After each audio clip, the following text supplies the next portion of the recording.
താലിബാനെ പൂർണ്ണമായി നശിപ്പിക്കാൻ പാകിസ്ഥാന് മുഴുവൻ സൈനിക ശക്തിയും ഉപയോഗിക്കേണ്ടിവരില്ലെന്ന് പാക് പ്രതിരോധ മന്ത്രി ഖ്വാജ മുഹമ്മദ് ആസിഫ്.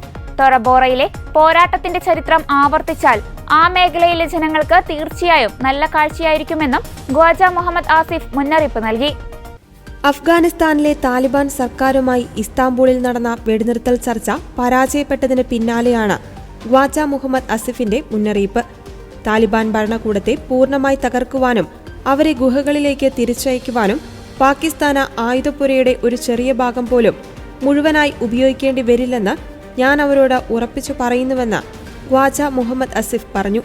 2001 തോറബോറോയിലെ സാഹചര്യത്തിലേക്കാണോ അഫ്ഗാനിസ്ഥാൻ നീങ്ങുന്നതെന്ന മാധ്യമപ്രവർത്തകരുടെ ചോദ്യത്തിന് തോറബോറോയിൽ അഫ്ഗാനിസ്ഥാൻ നേരിട്ട നാണംകെട്ട തകർച്ചയുടെ ദൃശ്യങ്ങൾ ആവർത്തിക്കുന്നത് ആ മേഖലയിലെ ജനങ്ങൾക്ക് തീർച്ചയായും നല്ല കാഴ്ചയായിരിക്കും എന്നായിരുന്നു അദ്ദേഹത്തിന്റെ മറുപടി.